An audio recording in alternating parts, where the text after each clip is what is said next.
마태복음 14장 26절, 아, 10, 죄송합니다. 마태복음 9장 14절에서 26절. 그때에 요한의 제자들이 예수께 나와 이르되 우리와 바리새인들은 금식하는데 어찌하여 당신의 제자들은 금식하지 아니하나이까? 어, 우리가 금식을 자주 하는데 오늘 금식이라는 게 뭔가를 확실하게 우리에게 가르쳐주고 있습니다. 어제 뭐 했는지 한번 볼까요?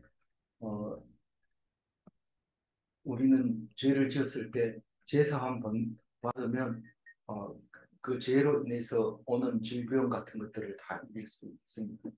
그래서 질병을 낫게 할 때 네 죄가 사해졌다 이렇게 얘기를 하는 것을 그 율법주의자들은 몹시도 못마땅하게 여기고 자기가 무슨 신인 양 명령을 내리고 네 죄를 사해졌다 이렇게 말하는 것에 대해서 어, 매우 불쾌하게 생각을 하고 결국은 그게 예, 없어지는 게 아니라 계속 그 길로 나가서 신선 모독죄로 예수님이 죽게 됩니다. 사람들이 싫어하면 좀 하지 마세요. 이렇게 해야 되는 거예요. 그게 아니라 거기를 계속 나감으로써 결국 그것으로 인해서 죽게 되는 것을 보면서 야, 참 고집해도 예수만큼 고집 센 사람 없다 이러지. 근데 우리는 그 예수님의 제자들 옳다고 생각하는 것은 하는데 그 옳다는 것이 다른 게 아니라 뭡니까? 그 예수님이 하나님의 아들로서 오셨다는 거. 그 옳고 그르는 게 아니고 그걸 믿느냐 안 믿느냐 두 가지 문제가 있습니다. 그래서 율법주의는 제사만 지내면 되지. 그건 제사 가지고 불가능하다는 걸 다 알게 되고 죄가 근본적으로 해결이 되어진다면 병도 안 나고 그렇게 될 것이다. 그렇게 얘기를 하고 있습니다. 그 병도 안 나고 또 뭐 어때? 죄가 없으면 병도 안 나고 정신도 안 이상하고 또 뭐 눈도 안 불고 다리도 안 절고 다 그런 건 아니지만 죄를 없애면 그 문제가 다 해결됩니다. 아, 나는 아니라고요? 나는 다로 생각하는데 그 믿음. 어떤 경우는 죽음까지도 해결하는 그 믿음인데 어떻게 그 제사함으로 해결이 안 되는 병이 어디 있겠습니까? 죽을 병이 들렸는데 어떻게 구원받아요? 믿음으로 구원받는 거. 믿음. 예수님 십자가에 돌아가셨잖아요. 그렇게 보면서 믿음으로 다시 3일 만에 살아났잖아요. 이껏 울어봐야 3일, 3일만 하면 되는 거예요. 3일만 울면 그 다음에는 같이 사는 거예요. 같이 사는 거.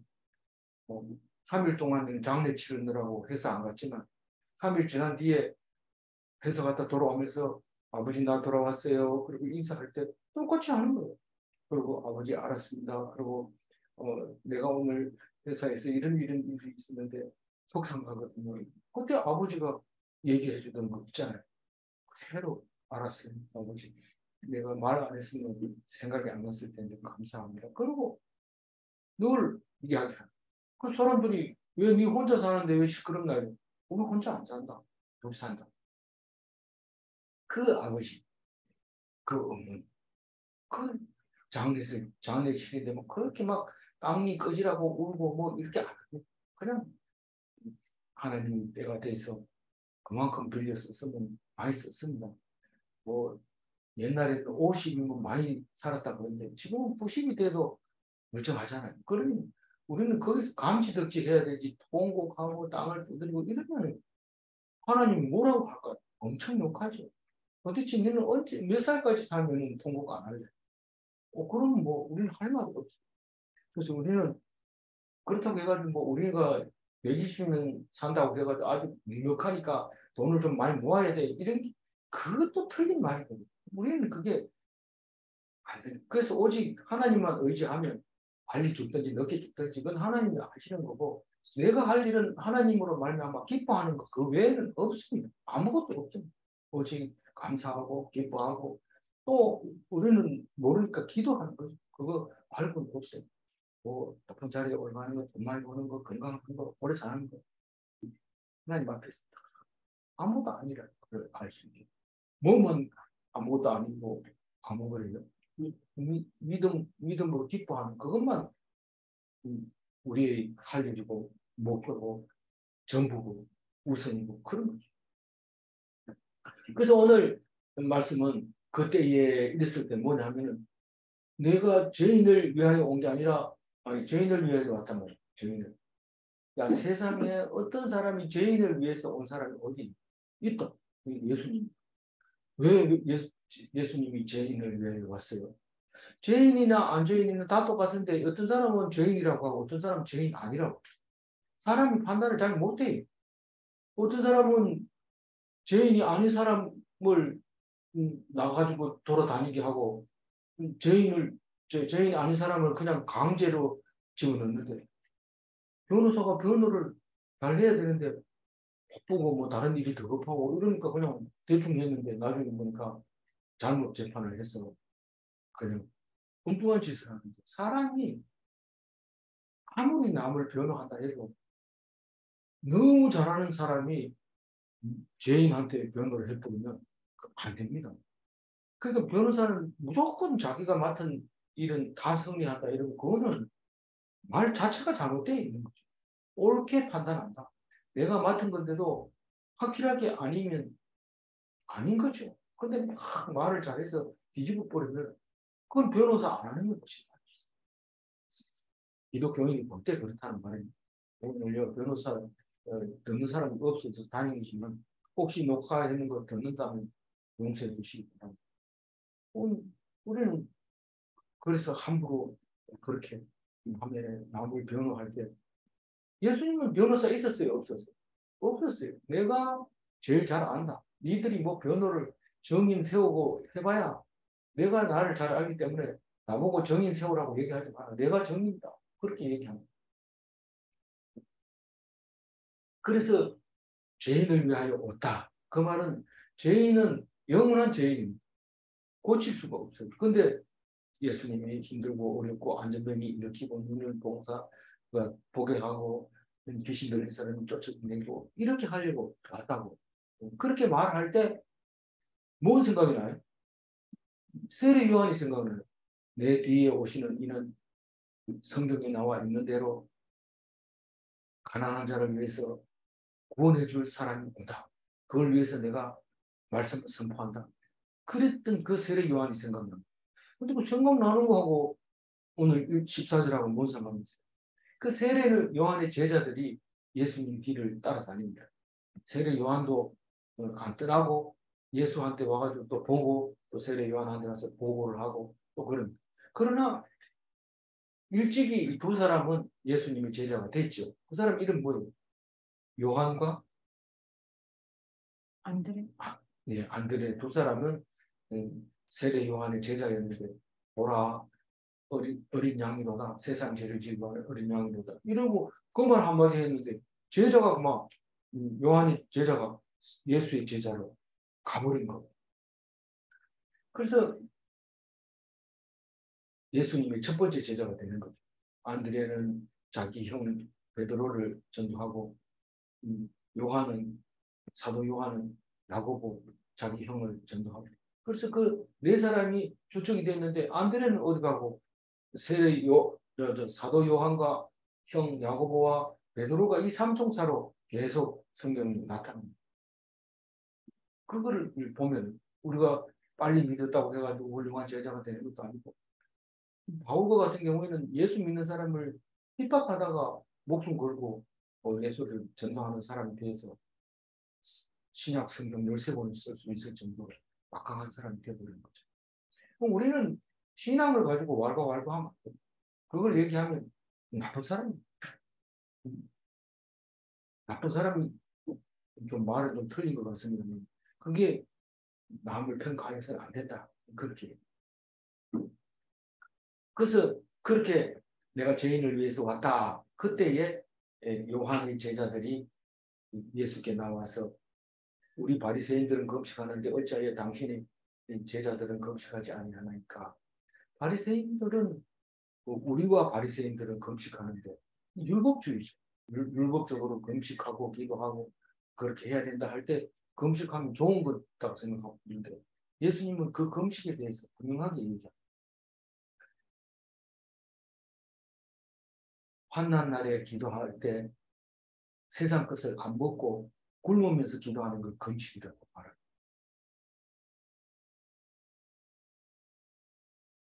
그 세례 요한 네 제자들이 말하고 있는데 세례 요한은 엘리야라고 하죠.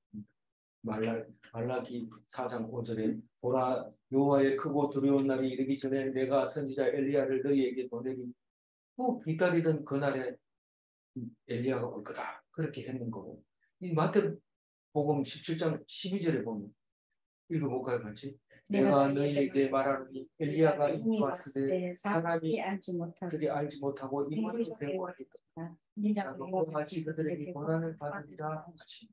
이 사도 요한이 엘리야로 왔는데 다시 오겠다 하는 엘리야였는데 그거 모르고 그냥 죽일 뻔한 거예요. 목을 잘라가지고 그 왕의 그 의무 딸 선물로 이렇게 정반에 담아서 줬거든요. 근데 인자도 예수님도 똑같이 엘리야처럼 그렇게 목이 잘릴 거다. 그래서 고난을 받고 죽을 거다. 목은 잘리지 않았죠. 그러나 십자가에 혈들에 죽게 됐던 거죠. 그래서 그 사도 요한은 마지막 선지자이면서 엘리야였으면서 예수님 오심을 증언하였고 율법의 예언자로서 예수님을 세례 준 자로서 예수의 부활을 보지 못한 자, 예수의 부활을 보지 못했기 때문에 천국에서는 부활을 보고 천국 들어간 사람보다 제일 작다 그렇게 얘기하면서 여자가 낳은 자 중에서는 가장 크다 그렇게 얘기를 하고 있습니다. 그 공식 얘기 15절입니다. 예수께서 그들에게 이르시되 어린집 손님들이 신랑과 함께 있을 동안에 슬퍼할 수 있으냐 그러나 신랑을 빼앗길 날이 그때는 금식할 것이다. 참 적절한 비유죠. 엄청난 비유죠. 잔치는 원래 기쁩니다. 친구들이 참 다른 때는 몰라도 친구 장가가는 날 그렇게 기쁠 수가 없죠. 모여서 밤새도록 술 마시면서 장난치면서 신부 데리고 나와가지고 노래시키고 그렇게 하고 잔치를 벌이죠. 그 기쁜 날에는 왜 금식합니까? 많이 먹으라고 음식을 준비해놨는데 금식할 것 같으면 뭐 결혼식 할 때 없잖아요. 다 금식하고 결혼식 와가지고 그냥 얼굴만 보고 가라 이런데 초췌하게 해가지고 금식해가지고 눈이 캥한 게 사람들 보고 웃지도 못하고 이러면 그거는 본인 집이 아니죠. 그때는 금식하면 안 돼요. 그러나 신랑이 빼앗길 때가 있습니다. 신랑은 언제 빼앗깁니까? 힘이 약할 때 힘센 사람이 신부도 빼앗아가고 신랑도 이제 붙들려가고 놔두면 안 되니까. 그래가지고 갔을 때 이때는 친구들이 금식해요. 하나님 우리가 신랑을 빼앗겼는데 빨리 구하고 올 수 있도록 해주세요. 그 기도를 그냥 뭐 맛있는 거 닭다리 뜯으면서 그렇게 기도하면 돼요. 그때는 전심으로 그냥 하나님 앞에 매달려야 돼요. 그걸 금식이라고 이렇게 16절 읽어주세요. 생배 조각을 낡은 옷에 붙이는 자가 없나니 이는 키운 것이 그 옷을 당기어 헤어짐에 더하게 됩니다. 이게 금식하고 안 하고는 옳다. 그 세례 요한의 제자들이 옳고 바리새인들이 옳고 예수님의 제자들은 옳지 않다. 그 얘기하는 게 아니고 또 반대도 아니고 옳고 그름이 문제가 아니고 이것은 어울리지 않는 문제다. 생배 조각이다. 생배 조각을 낡은 옷에 비우면 안 되는 것도 아니고 뭐 급할 때는 그렇게 붙일 필요가 있지만 만약에 일반적으로 그렇게 붙여버린다고 할 것 같으면 생배 조각 안 떨어지고 낡은 옷이 자꾸 떨어졌어요. 왜지? 비슷해야지 이게 안 떨어지는데 한쪽이 세면 결국은 낡은 쪽이 자꾸 떨어지게 되죠. 그러니까 그거는 옳고 그름의 문제가 아니고 어울리지 않는다는 거죠. 그래서 기쁜 날은 금식과 어울리지 않고 환난 날은 금식과 어울린다. 그 얘기를 하죠. 17절입니다. 새 포도주를 낡은 가죽 부대에 넣지 아니하나니 그렇게 하면 부대가 터져 포도주가 쏟아지고 부대도 버리게 됩니다. 새 포도주는 새 부대에 넣어야 둘이 다 보존됩니다.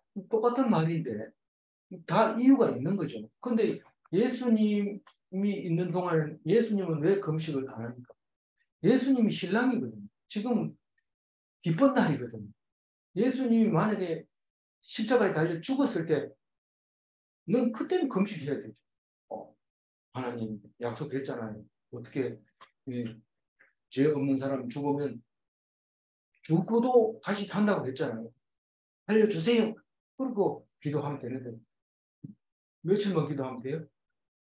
3일만 기도하면 돼요. 3일만 기도하면 예수님이 살아납니다. 안 살아나면 어떻게 해요? 안 살아나면 어떻게 해요? 하는 것은 불신이죠. 불신이니까 그 말을 하죠. 왜 그런 생각을 해요? 살아난다고 했잖아요. 그럼 살려주세요. 3일날 아침에 시체 보러 가봐요. 시체가 없지.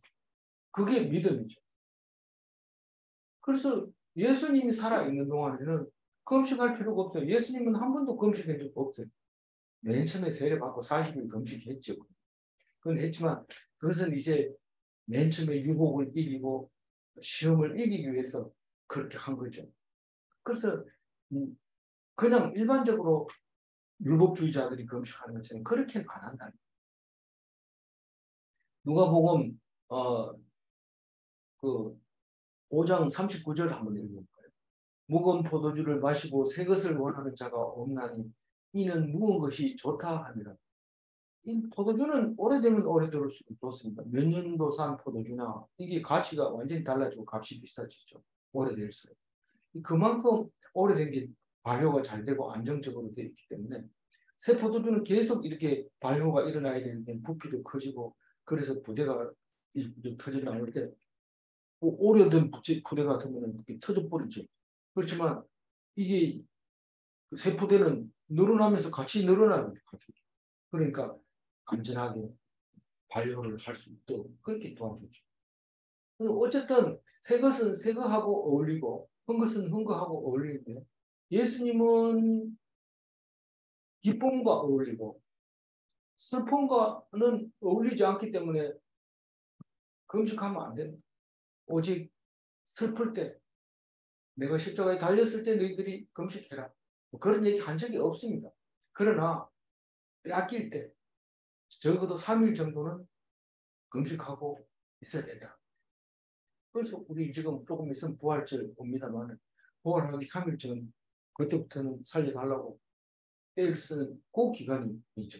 우리 보고 하라는 게 아니고 우리가 해야 된다는 것이 아니라 그 생각하면서 3일을 견뎌야 되죠. 금요일날 저녁부터 주일날 아침까지 3일 동안 기도, 2박 3일 동안 생각해보면 예수님은 지금 돌아가십니다. 이 환란을 이길 수 있도록 기도하면 다시 살려주시는 거예요. 18절 예수께서 이 말씀을 말씀을 하실 하실 때에 때에 한 한 관리가 관리가 와서 와서 절하며 절하며 이르되 내 딸이 방금 죽었사오니 오셔서 오셔서 그 몸에 손을 얹어 주소서. 그러면 살아나겠나이다. 요 앞에 얘기는 다른 복음에 없고 여기에만 있지만 이 말씀 이거는 있어요. 그래서 다른 마가복음에는 이 사람 이름이 회당장 야이로라고 이제 그렇게 되어 있어요. 그래서 굉장히 지위가 높죠. 회당장이라고 합니다. 그 가버나움 그 회당에 가봤는데 아직도 남아 있어요. 그걸 복원을 했겠죠, 당연히. 복원을 했겠지만 복원을 했다 하더라도 상당한 근거 있게 잘 만들어놨다. 그래서 그 앉는 자리 크기 그리고 높이 돌의 모양 돌 사용한 돌 이런 것들이 한번 가서 볼만하다. 그리고 성경 읽을 때마다 그 생각을 이렇게 떠오르게 해주면 훨씬 더 은혜가 되지 않겠나 그런 생각이 들죠. 앞으로 갈 수 있는 기회가 있으면 좋겠습니다만 세월은 자꾸 가고 그렇습니다. 내 딸이 일어나서 꺼지라면 내 딸이 방금 죽었사오니 이랬는데 다른 두 마가복음, 누가복음, 오간복음에는 죽게 되었사오니 이러고 죽어가미르라 이렇게 합니다. 그래서 아직 안 죽은 걸로 되어 있는데 마태복음은 죽었다 이제 이렇게 죽었는데 손을 얹으면 살겠다. 이런데 마태는 뭘 더 생각하고 있었어요? 죽은 자도 살린다 하는 것을 말하고 있는 거고, 마가복음, 누가복음은 다른 의미를 더 강조하고 있습니다.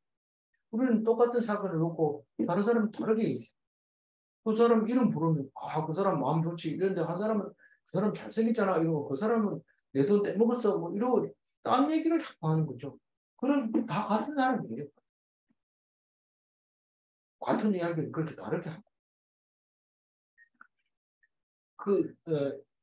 오셔서 말만 하시면 이렇게 안 합니다. 다른 사람은 말만 하면 만져다. 낫겠습니다. 이런데 만져다. 그래, 믿음보다 행위가 더 중요한. 그러니까 그 행위를 더 좋아하는 거죠. 우리가 뭐 그거는 큰 문제 없다 이렇게 하면 마음이 편하게 돌아가야 되는데, 그래도 좀 만져주세요. 심지어는 뭐 우리가 학교 다닐 때 보면 같은 동료 이제 우리 학생들 시험 치러 가기 전에 목사님한테 안수 받으러 간다 이러면서 가서 그럼 야 기도하면 되지 꼭 가야 되는 가서 나는 안수 받으러 이러면서 가서 안수 받는 사람이 있는데 지금 그런 수준이죠. 우리가 꼭 손을 얹고 기도를 해야 낫는다. 뭐 잘못됐냐 이러면 잘못되고 잘되고가 아니죠. 우리는 그렇게 믿음에 따라서. 그러니까 야이로도 지금 엄청 믿음이 좋은 사람입니다. 예수님 관리가 예수님을 찾아왔다는 거, 그리고 죽었는데도 찾아왔다는 건 대단한 거죠. 우리는 신앙에 대해서 얘기할 때 모양이 다르다는 거예요. 그래서 예수께서 19절 읽어볼까요? 예수께서 일어나 따라가시며 제자들도 가더라. 뭐 그게 신앙이 어떻게 됐든지 간에, 계급이 어떻든지 간에 아파가지고 죽어가는데 찾아오면 믿고 찾아왔기 때문에 그것을 내치지 않고 그것을 긍휼히 여기고 그리고 따라가는 적은히 여기는 예수를 볼 수 있습니다. 20절 읽어볼까요? 12해 동안이나 혈류증으로 앓는 여자가 예수의 뒤로 와서 그 옷가를 만지. 그 지금 야이로의 딸이 나이가 12살이에요. 오늘 이 성경에 안 나오지만 다른 성경에는 12살 먹은 그 딸이고, 이 12해 동안 혈류증을 앓은 여자가 있어요.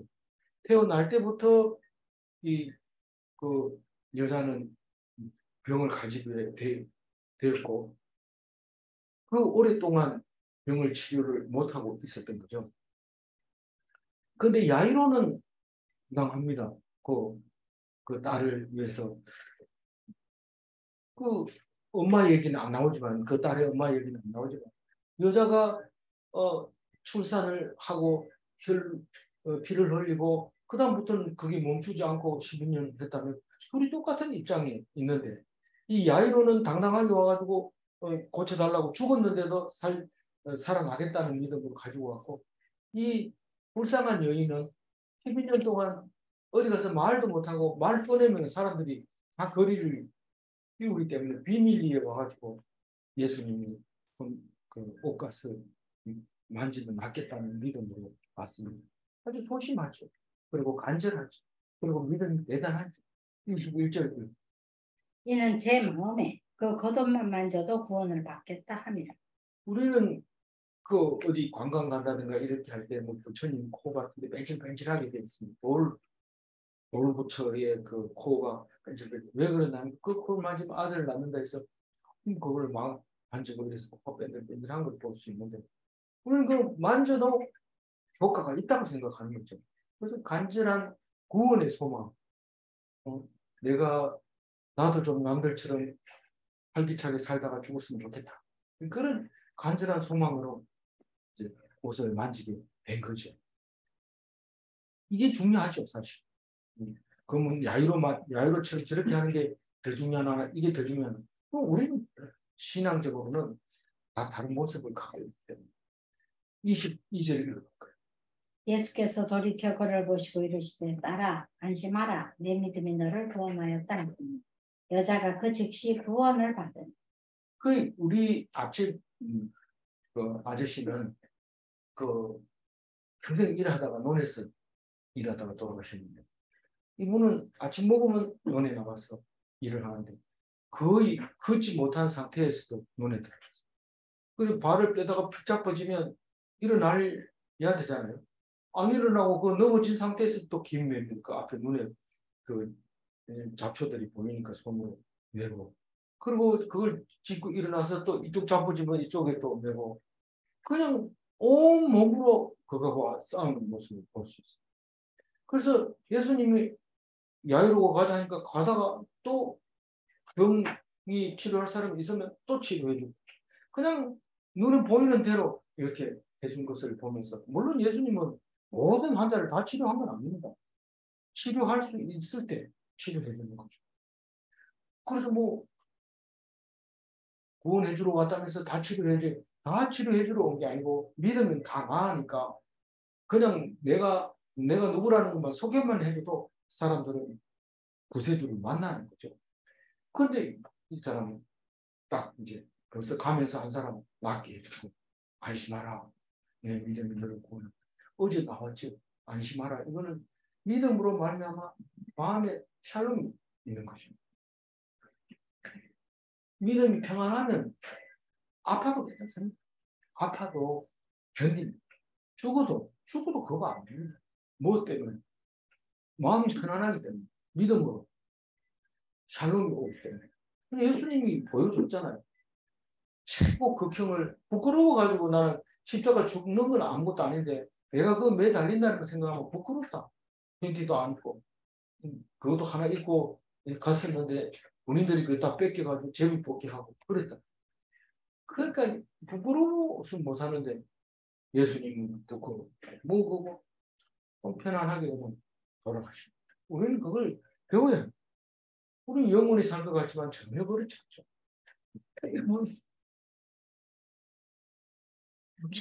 내 믿음이 너를 구원했다.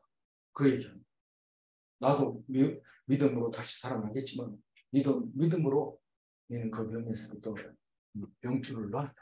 그렇게 여자가 낳았는데 속도가 얼마나 빠를까요? 미치 속도로 와서 온다. 그 우리는 주문 부원한다고 기도를 들어주는 게 아니에요. 기도만 하면 의사 표현만 하면 하나님 바로 들어주시고 23절 예수께서 그 관리의 집에 가사 피리 부는 자들과 떠드는 무리를 보시고 이 피리 부는 게 이제 장례식 하는 거죠. 떠든다는 것은 그 개역 한글에 보면 헌하한다 소리를 지른다 한문으로 그런 말을 잘 안 쓰죠. 이제. 시끄러워요. 장례식 집에 가면 막 오수독 치는 소리 뭐 싸우는 소리 막 그런데 그게 장례식처럼 피리는 왜 볼까요? 지금 요즘은 뭐 그런 소리 없습니다만 한때는 뭔 소리가 나요? 불경 외우는 소리가 녹음기를 틀어놓고 상가집에 가면 그래요. 그전에는 곡소리 냈죠. 누가 해요? 자녀가 없으면 사람 사서하고 그 하다가 임금비 안 나오니까 이제 녹음기 틀어놓고 지금은 뭐 불교 거의 아무것도 안 합니다. 근데 기독교는 찬송을 부르죠. 그런 소리가 나는데 여기는 피리를 가냘프 슬프게 애절한 소리를 장례식 분위기를 잡아요. 24절 이르시되 물러가라 이 소녀가 죽은 것이 아니라 잔다 하시니 그들이 비웃다. 지금 뭐 기독교 영향을 받아서 이런 24절 같은 것을 쭉 여러 번 읽으면서 이 죽는 것을 잔다고 그래가지고 공식적인 석상에서는 영원히 잠들었다. 깨어나면 안 죽은 거고 안 깨어나면 죽은 건데 안 깨어나면 언제 깨어날지 모르니까 영원한 잠에 들었다. 이런데 나중에 가보면 먼지밖에 없습니다. 먼지밖에 없는데 예, 거기서 어, 그, 어,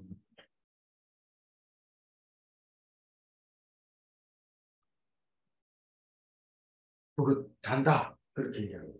그리고 실제로 말라기 같은 데 보면 그 먼지가 다시 붙어서 몸이 다시 살아납니다. 그래서 그걸 우리는 몸이 다시 사는 것을 있어 안 말다 그렇게 얘기합니다. 그렇게 잔다 그러니까 우선 말부터 틀리잖아. 가난한 자는 복이 있나니 이거나 뭐 똑같은 말. 이 사람들이 배웠지요. 그게 말이 되나? 이게 무슨 말이냐? 우리가 뭐 바보나 죽은 것도 모르고 이렇게 말하는. 그런데 이제 어떻게 합니까? 25절. 무리를 내보낸 후에 예수께서 들어가서 소녀의 손을 잡으시며 일어나는지라. 근데 그 마가복음에는 선생님을 괴롭게 하지 마세요. 죽었습니다. 이렇게 이제 옵니다. 그거는 이제 죽어가고 있었던 거니까. 이제 이미 죽었는데 뭐 죽기 전에는 병을 고치면 된다는 모르지만 죽은 사람을 어떻게 합니까? 괴롭히지 마세요. 이러고 이제 야이로한테 사람이 옵니다. 그러니까 예수님도 귀가 있잖아요. 다 듣잖아요. 그 옆에서 얘기하고. 그러니까 뭐라고 해요?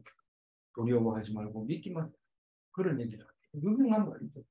우리는 뭐 사람 죽었다고 아니 아무리 그래도 사람 죽었다는데 어떻게 그렇게 태평으로 있나?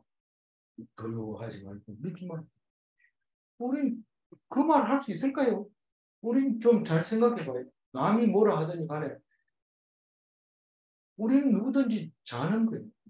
누구나 자는 건데 예수님이 계시니까 절대로 슬퍼할 필요도 없고 예수님이 있는데 뭐한테 슬퍼합니까? 예수님이 없었는데 그 들어가서 이제 손을 잡으면 일어났다 이랬죠. 그렇죠. 근데 누가 들어가냐 하면은 부모하고 베드로, 야고보, 요한 이 세 삼총사가 들어갔어요. 그럼 몇 명 들어갔어요? 6명이 방에 들어간 거예요. 방에 들어가서 손을 잡았다 이랬는데 손을 잡고 뭐라고 했어요? 입으로 말한 게 있어요. 그게 달리다고. 근데 깨어났는데 다른 데 성경에서는 12살이었더라. 그렇게 얘기합니다. 그러니 우리는 똑같은 걸 보는데도 마태복음은 마태가 볼 때는 좀 다르게 봤네요. 못 봤을 수도 있고 들었을 수도 있고 그렇죠. 그래서 이거는 기적이죠. 기적. 그래서 그 사람들한테 아무에게도 말하지 마라. 마가복음은 그래 이렇게 해놨어요. 근데 마태복음에서는 그 소문이 그 온 땅에 퍼지더라. 퍼지더라 이 말은 이제 때가 가까이 오더라. 무슨 때가요? 이 공생의 것이 끝이 오게 됩니다.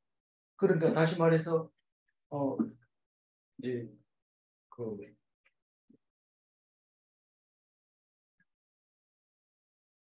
십자가를 질 때가 됐다. 그런 말을 합니다. 그랬는데 아무에게도 말하지 말라. 그러나 소문은 퍼졌더라. 그게 오늘 25절 가지고 정리를 해볼까요? 우리를 보낸 후에 예수께서 들어가서 소녀의 손을 잡으시되 일어나는지라. 우리 믿음이 없으면요. 죽은 자를 살려도 아무 소용이 없어요. 믿음이 없습니다. 살아나면 살아나고 뭐 죽으면 죽었고 내가 뭔 관계가 있나. 그렇지만 믿음은 이 사람이 살아날 건 믿느냐? 믿습니다. 그러면 죽어도 기도한 대로 말한 대로 믿은 대로 그렇게 살아난다는 그런 우리 신앙은 장난칩니까? 이렇게 얘기할 수 있는데 장난치는 게 아니고 진지하고 확실하고 엄숙하고 그렇게 믿음이 들어가야 돼요. 신실함이. 그래서 문제는 이렇게 믿음은 죽음도 이기는가? 믿음은 죽음을 이기기 때문에 다시 살 수 있는 거예요. 불신은 기쁨이 없는가? 믿음이 없으면 아무리 좋은 것 같아져도 뭐 세상에 있는 거 다 줘보세요. 재물, 건강, 잘생긴 거, 돈 많은 거, 공부 잘하는 거, 인기 좋은 거, 총명한 거 다 주면 뭐가 불만이에요? 기쁨이 없어요? 나 얼마 안 있으면 죽을 텐데. 기쁨이 없어요. 근데 믿음이 있으면 죽음이 와도 안 두렵지만 암이 걸려서 사형 선고를 받았는데도 불구하고 내 오늘이 있는데 무슨 소리야. 너희들은 내일을 보장할 수 있느냐. 이러면서 오늘을 기쁘게 살 수 있는 그런 힘이 있는 거죠. 아무쪼록 예수를 믿어서 손해보지 말고 넉넉하게 이기는 그리스도인이 다 되시기 바랍니다. 기도하겠습니다. 하나님 감사합니다. 우리에게 주신 귀한 말씀 하루도 안 빠지고 들을 수 있게 해주셔서 감사합니다. 이 말씀 붙잡고 늘 기뻐하게 하시고 맨날 감사하게 해주시고 기도를 끊이지 않게 하여 주옵소서. 오직 주님만 의지하며 이 땅 위에 살아갈 때 영원한 나라를 이루어갈 수 있도록 우리의 마음에 함께하여 주옵소서. 감사드리옵고 우리 주 예수 그리스도 이름으로 기도 올리옵나이다. 아멘.